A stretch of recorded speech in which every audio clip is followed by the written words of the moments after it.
Tempo da Quaresma, quarta semana, quarta-feira. 29. Unidade de vida. 1. O cristão, luz do mundo, sal da terra. 2.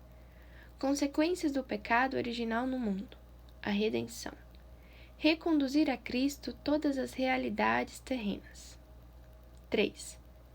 A vida de piedade e o trabalho. A santidade no meio do mundo. 1. Deus não enviou o seu Filho ao mundo para condená-lo, mas para que o mundo seja salvo por ele.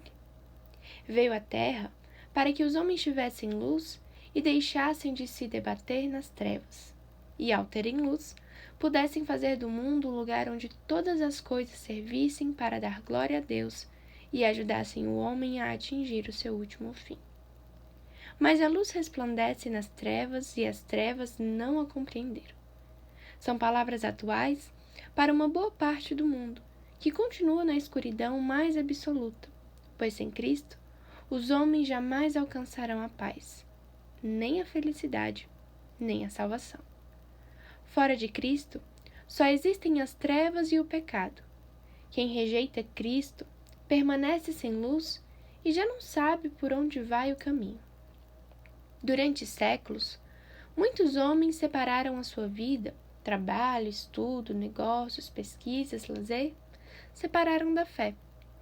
E como consequência dessa separação, as realidades temporais ficaram desvirtuadas, e muitos chegaram a considerar o mundo como um fim em si mesmo, sem nenhuma referência a Deus, acabando por tergiversar as próprias verdades mais fundamentais e básicas.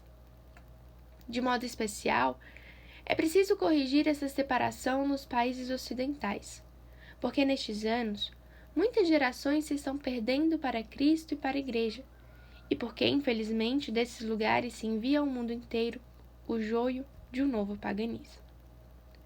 Este paganismo contemporâneo caracteriza-se pela busca do bem-estar material a qualquer preço, e pelo correspondente esquecimento, seria melhor dizer medo, autêntico pavor, de tudo o que possa causar sofrimento.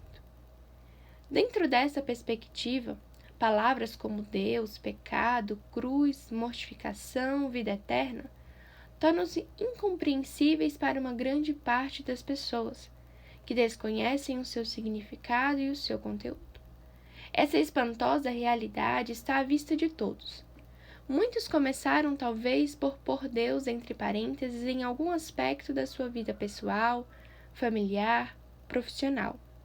Mas como Deus exige, ama, pede, acabam por expulsá-lo, como um intruso, expulsam das leis civis e da vida dos povos. Com uma soberba ridícula e presunçosa, querem colocar no seu lugar a pobre criatura, sem dignidade sobrenatural e humana, e reduzida, não é exagero, está à vista de todos, ao ventre, ao sexo, ao dinheiro. O mundo continuará nas trevas se os cristãos, por falta de unidade de vida, não iluminarem e derem sentido às realidades concretas da vida. Sabemos que a atitude que se exige dos verdadeiros discípulos de Cristo, e de modo específico dos leigos, não é a de se isolarem, mas a de estarem mergulhados nas entranhas do mundo, como o fermento dentro da massa, para transformá-lo. O cristão coerente com a sua fé é sal que dá sabor e preserva da corrupção. E para isso, deve contar sobretudo com o seu testemunho no meio das tarefas habituais, realizadas exemplarmente. Se nós, os cristãos, vivêssemos verdadeiramente de acordo com a nossa fé, produzir-se-ia a maior revolução de todos os tempos. A eficácia da corredenção depende também de cada um de nós. Medita nisso. Viva a unidade de vida em cada momento da minha existência? 2. Todas as criaturas foram postas a serviço do homem, dentro da ordem estabelecida pelo Criador. Adão, com a sua soberba, introduziu o pecado no mundo, quebrando a harmonia de todas as coisas criadas e do próprio homem. Desde então, a inteligência ficou obscurecida e propensa a cair no erro, a vontade debilitada e enferma, não corrompida, a liberdade para amar o bem prontamente.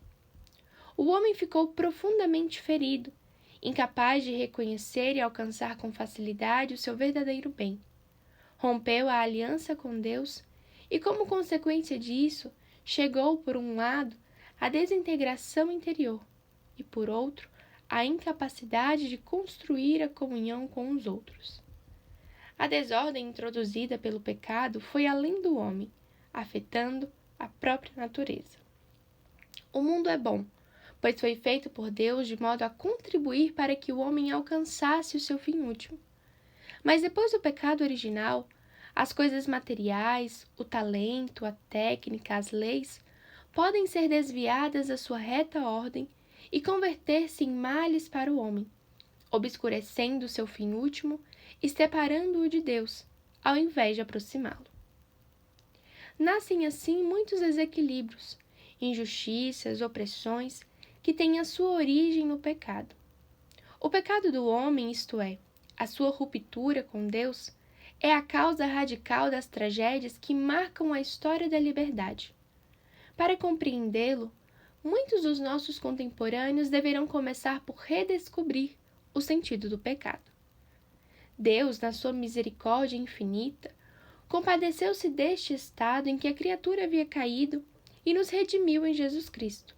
Devolveu-nos a sua amizade e, mais ainda, nos reconciliou com Ele até o extremo de podermos nos chamar filhos de Deus e que o sejamos de verdade.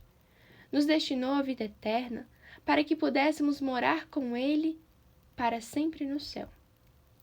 Cabe agora aos cristãos, principalmente através do trabalho convertido em oração, fazer com que todas as realidades terrenas se tornem meio de salvação, porque só assim estarão verdadeiramente a serviço do homem. Temos que impregnar de espírito cristão todos os ambientes da sociedade. Não fiqueis somente no desejo. Cada um, lá onde estiver trabalhando, deve dar conteúdo divino às suas tarefas, e com a sua oração, com a sua mortificação, com o seu trabalho profissional bem acabado, deve preocupar-se com a sua formação e com a dos outros na verdade de Cristo, para que ele seja proclamado Senhor de todos os afazeres humanos. 3. A missão que o Senhor nos confiou é a de infundir sentido cristão na sociedade, porque só então as estruturas, as instituições, as leis, o descanso terão um espírito cristão e estarão verdadeiramente a serviço do homem. Os discípulos de Jesus Cristo têm que ser semeadores de fraternidade em todos os momentos e em todas as circunstâncias da vida. Quando um homem ou uma mulher vivem intensamente o espírito cristão, todas as suas atividades e relações refletem e comunicam a caridade de Deus e os bens do reino.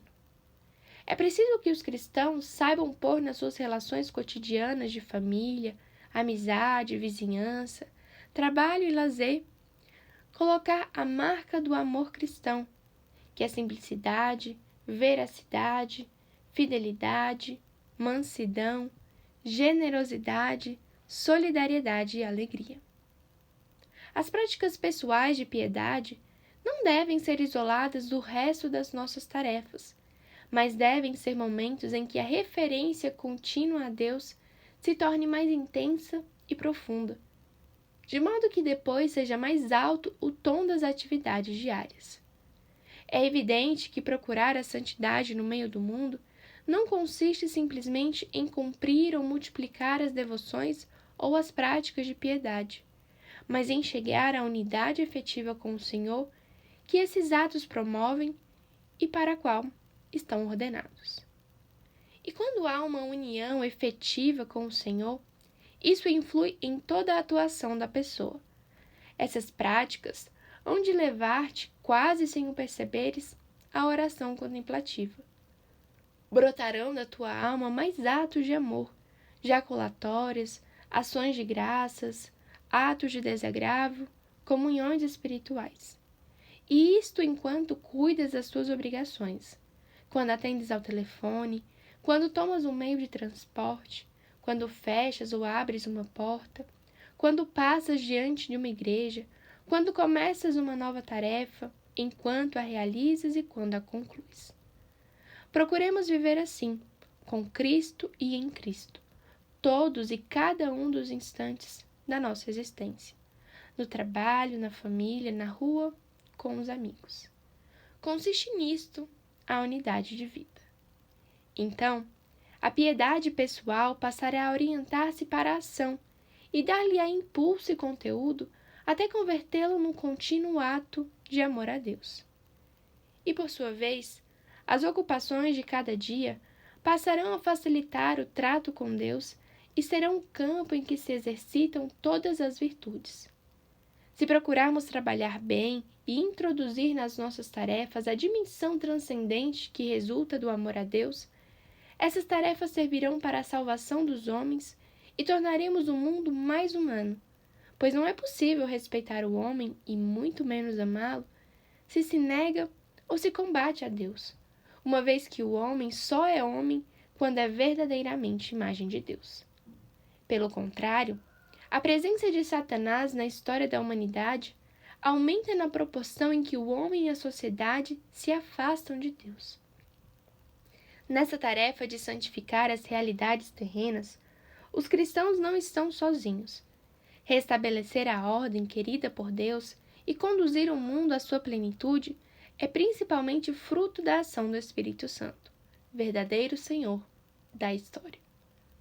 Não se tornou mais curta a mão de Deus. Deus não é hoje menos poderoso do que em outras épocas, nem é menos verdadeiro seu amor pelos homens. A nossa fé ensina que a criação inteira, o movimento da terra e dos astros, as ações retas das criaturas e tudo quanto é de positivo no curso da história, tudo, numa palavra, veio de Deus e para Deus se ordena.